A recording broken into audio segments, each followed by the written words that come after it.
Fourth and final challenge for you guys is to be willing, but not necessarily ready. By a show of hands, once again, how many of people in this room have ever been asked if they're ready to do something? Show of hands. Anything, right? We all have. We've all been asked if we're ready to do something. Are you ready to pick a major? Are you ready to go to college? Are you ready to get a boyfriend or girlfriend?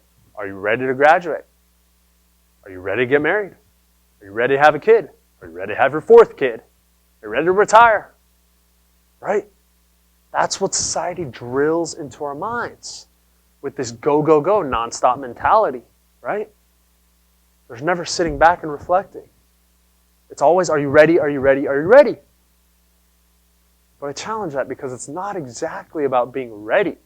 It's about being willing. How, though? How do I know that? Because I walked the shoes you guys walked. I was in college, and I know that half of you, if not all of you in this room, have studied for 43 and a half hours on one test, and you're sitting in these little wooden chairs on desk day, or test day, not desk day, test day, and you know you're twiddling your pencil, maybe you're like ruffling your papers, your knees are shaking. It's like 7 minutes before the test, and you're thinking, gosh, I studied for like 43 and a half hours for this test. I don't feel fully ready, right? I don't know what it is. I don't feel fully ready. Because we'll never be fully ready. There's always going to be somebody more ready or prepared than us. So we have to shift the mentality from readiness to willingness.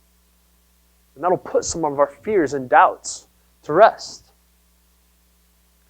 You have to practice willingness, though. How do we actually execute on willingness? We have to be willing to admit what we're doing wrong, admit what we need to change, and admit what we're responsible for. Things we need to do differently. We have to be willing to listen to the advice and wisdom of other people, even when we don't want to hear it. We have to be willing to change and endure the pain points that come with it. And we have to be willing to give and do so sacrificially.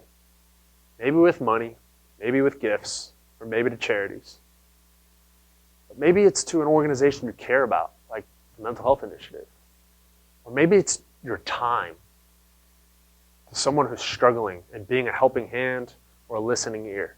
Maybe it's taking that sacrifice by not focusing on ourselves so much and just being a rock, someone they can lean on, someone who may be struggling.